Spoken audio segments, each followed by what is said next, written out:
As you probably already know, out of the 10 or so available Amazon marketplaces, Amazon.com is the biggest one. But that doesn't mean that that one marketplace is the only one that you should be focusing your efforts on.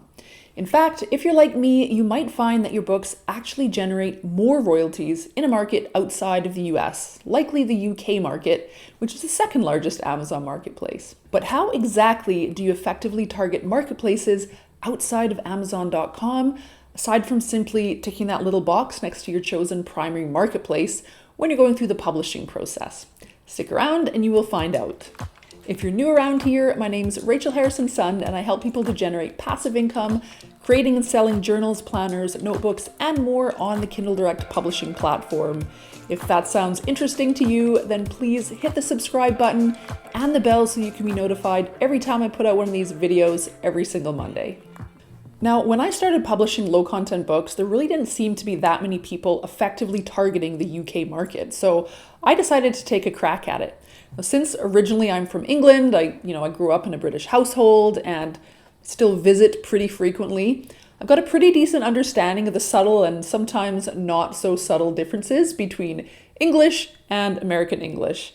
And, as a Canadian, we're kind of somewhere in between American English and British English. It can be a little bit of a pain in the butt sometimes. Converting measurements kind of comes to mind. That's totally beside the point. Anyways, armed with that little bit of cultural insider knowledge, I was able to effectively target the UK market.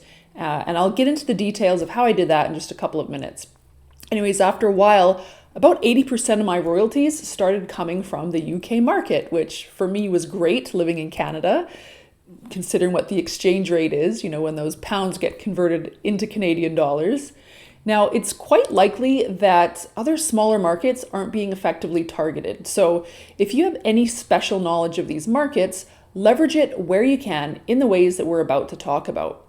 But before we get into it, tell me, are you currently targeting various marketplaces outside of the US with your low content books? Let me know in the comments. All right, step one, take a look at all of the marketplaces that exist, and I've left a link to them down below, and consider which ones that you might be able to leverage. Now, there are a couple of ways that you can do this. Firstly, once you've come up with a book idea, think about how you might modify it slightly for another marketplace. One question you could ask yourself is, what would your book type be called in a different language? Or, would your book type be called something different in that other marketplace? So as a quick example here, a daily or a weekly planner, that's what's used to keep track of events, appointments, to-dos in the US and in Canada. But that same type of book is often referred to as a diary in the UK. So knowing that little tidbit gives you a little bit of an edge if you want to target the UK with your daily planners. Or you can go at this from reverse. If you've got familiarity through language or culture with another country's Amazon marketplace, try to come up with a list of ideas that might work especially well in that marketplace that might not work as well on Amazon.com. So one idea is to take advantage of idioms, common sayings, phrases, or lingo that people living in that marketplace might use, but might make no sense whatsoever in an American market. So this is a tactic that I've used pretty successfully in the UK market. I've used a ton of British slang on the covers of my books, and some of them have done really, really well. Now, meanwhile, those same books, they were never likely to take off on the .com store because those sayings that I use on the covers would be most likely completely meaningless to almost everyone in the US, except maybe like a small fraction of Brits living there.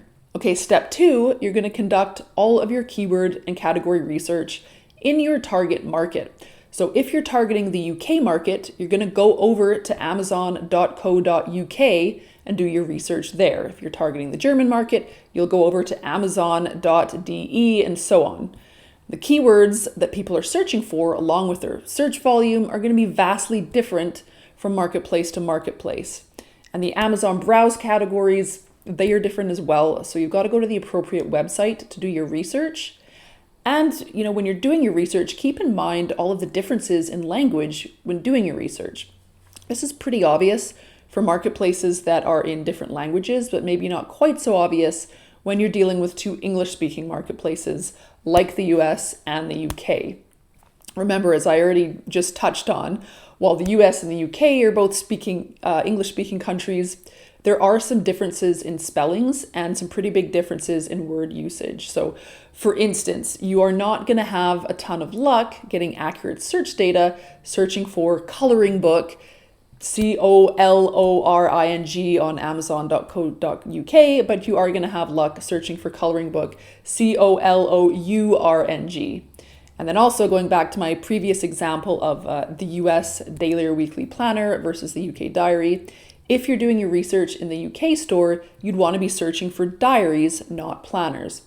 Now, a great way to save huge amounts of time and streamline your research process is by using a keyword and category research tool like Publisher Rocket, which now enables you to conduct research in the US, the UK, and the German markets, which is pretty exciting. So you can check out how this tool works in this video here.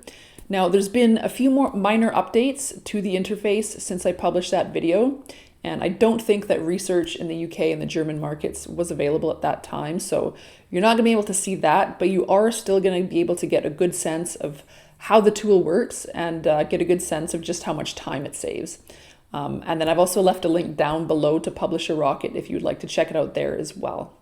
For step 3, pretty obvious, but you're going to use the keywords and the categories you found while doing your research in your target marketplace when you go to publish your book. So you'll come up with your book's title information, create your 7 keyword strings and your description using the keyword and category research that you compiled on that marketplace's Amazon website. And just in case there's any confusion here, you do not need to open up a KDP account in any other marketplace. You're just simply going to publish your book as usual in your one exact same KDP account. After your book is published, you're going to email KDP and request the 8 browse categories that you found in your target marketplace as well, being sure to state which marketplace the categories belong to.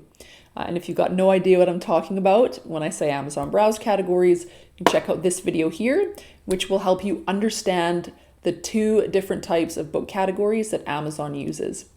Now again, there's been a little bit of an interface change on KDP since that video was made, so the menu options that you'll see in that video when sending an email to KDP are going to look a little bit different than they do now, but you will understand the difference between the 2 types of categories, as well as how to go about having your book added to additional categories. Maybe I should just do an updated version of that video. Next, you're going to choose your primary marketplace and you're going to price it accordingly. So when you get to the pricing page, when you're uploading your book, be sure to choose your target marketplace as your primary marketplace. Then you will want to choose a price that is appropriate for your target marketplace. Now, KDP does a pretty good job of offering suggestions based on currency conversion, but it's a good idea to see what similar books are going for in your target market and kind of stick within that general zone. Now, I often price books about $1 more than I see similar books priced at. Generally, I just know people don't mind spending an extra $1 or $2 for something with a perceived higher value, and that extra dollar makes a huge difference to you on the other end with your overall royalties. I've talked about it before, but sometimes trying to undercut your competitors with a cheaper price, it just backfires because it makes your book seem of lower value. And then as a side note, I always like to set my prices with a 99 cent at the end. That's just kind of what most of us are used to. Now, I really don't have any data as to whether that actually matters at all. It's just what I do. Lastly, don't be afraid to test multiple marketplaces at once. You can do this by creating 2 of the exact same book and targeting one marketplace with one and another marketplace with another. I have done this by publishing daily planners targeting the US market and then publishing the exact same book as a diary targeting the UK. So, same book, different title information, different keywords, different categories, all gleaned from the corresponding marketplaces. If your book gains traction in one marketplace, it's pretty likely that you're going to see it fail in the other one. That's totally okay. That's good information to have because now you know where to focus your efforts moving forward. Now, if you're lucky, your book will take off in both markets. Unfortunately, this has never happened to me. Hopefully it will happen to you. Hope that helps you start targeting other Amazon marketplaces. If you're just starting out with low content publishing and need a helping hand, download my free guide, 3 steps to publishing your first low content book in less than a day. I've left a link to that down in the description below. If you're spending a ton of time on keyword research and you're finding it hard to find potentially profitable ideas, check out this video that I came out with, I think a couple of weeks ago now, on how to find profitable book ideas and keywords fast. If you liked this video, please don't forget to hit the like button, subscribe, share it with anyone you think might find it useful. Thank you so much for watching. I will see you next time. Bye bye.